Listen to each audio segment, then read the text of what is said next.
I'd like to present Hardley, my 2025 travelling companion. I've had a bit of a relapse. I've previously been a real motorcyclist. From the ages of about 19 to 40, I more or less lived on a motorbike. And well, lately I've been hiking or bike packing or bike touring instead, but I sort of felt that I haven't really finished with biking yet, and I really felt that this summer I would like to get back into making some longer off-road trips, and so I bought myself a bike. This is a Honda CRF250M, a 2014 year model, and I've named it Hardley in honour of an old XL250 that I read about in Australian motorcycling news back in the 80s that went on an around the world trip. I believe you can probably still find some of those articles online, and if I find them, I'll link them in the description. And seeing as that XL250 survived a lot of adventures, so I'm hoping that even this slightly more modern CRF250M will do the job for me.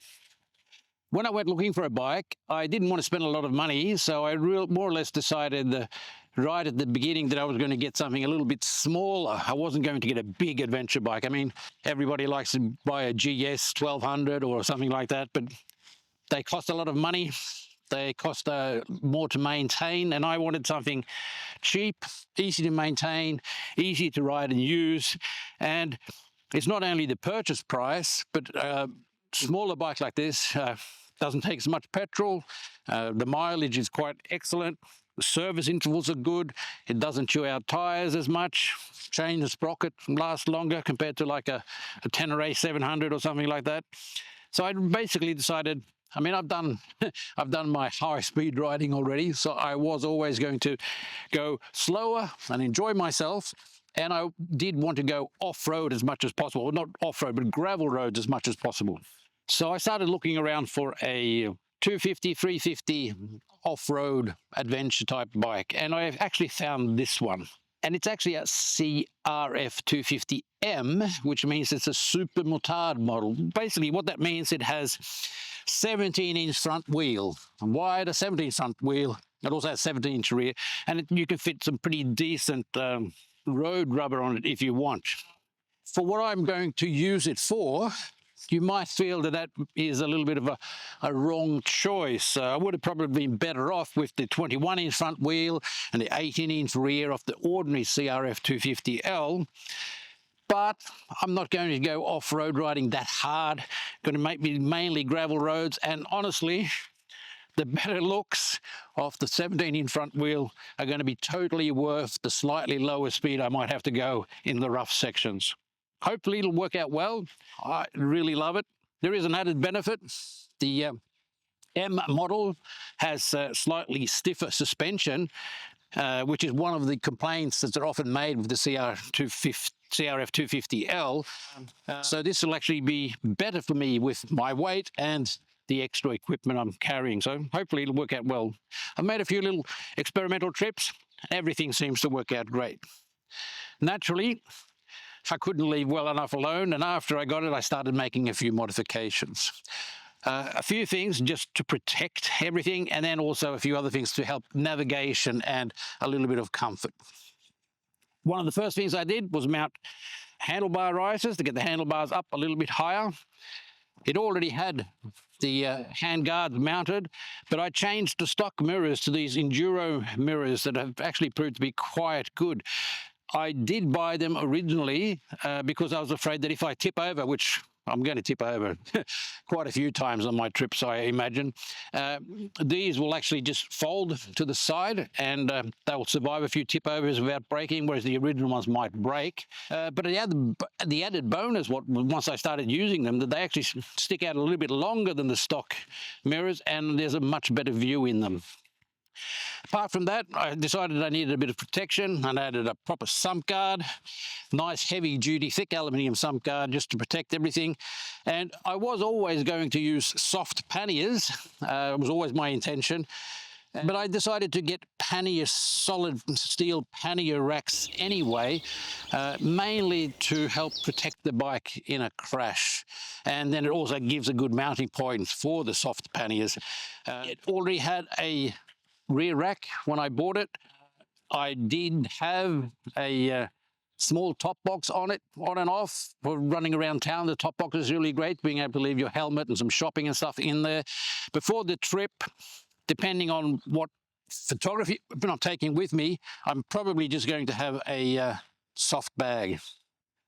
This soft bag is one of my Hardley bags from my bike packing trips, and it'll carry more or less my tent and my sleeping equipment. In one of the other bags, I'll have clothes and tools and everything. I'm going to go pretty minimalist, trying to use the experience I've had from bike packing and hiking to try to keep everything to a minimum, to keep the bike light and maneuverable. So it probably won't be all that much stuff, especially the first trip. I hope to make the first trip in just a week or so, and hopefully the first trip will be a long trip with a lot of riding, and I'm just going to do a lot of riding to get that out of my system to then do some more sightseeing trips later on in the summer. But naturally, I had to make a few other changes as well. The stock tank is only 7.7 litres and only gives a range of about 200 kilometres, which I found out the hard way. So I really decided that I would need a bigger tank. So I found a 12.5 litre tank, which gives me a range of more than 300 kilometres. And I also have a 2 litre accessory spare can here that I can top up with if I need to. So it gives me a range of somewhere around between 300 and 400 kilometers, which should be a reasonable sort of range with this sort of bike. It's just a cheap Chinese brand, no brand tank, but it actually fit quite well. It fit quite well, and I'm really quite happy that I've changed that. The other changes are the pannier racks, on which I've mounted Krieger soft panniers on both sides, and hopefully I'm going to keep, as I said, the amount of stuff in there as little as possible. I've got no experience of how these are going to work, but I'll get back to let you know how they work after the first trip. Then I also put on larger foot pegs, a different brake lever, and a different gear lever. I changed the clutch and the brake lever. Unfortunately, they were cheap Chinese ones, and one of them already broken the return spring on the for the adjustment. So they weren't the best sort of buy, but I'm going to keep those anyway, see what happens. One of the biggest and most expensive modifications I've made is that I've mounted a rally tower. It's a one adventure rally tower specifically made for this bike. And I got it because I wanted somewhere to mount my navigation system, I wanted a screen, and I wanted better lights. It fit quite easily, and so far I'm really, really pleased with it. I'll probably do more of a separate sort of review on that after I've used it a little bit more and see how I like it.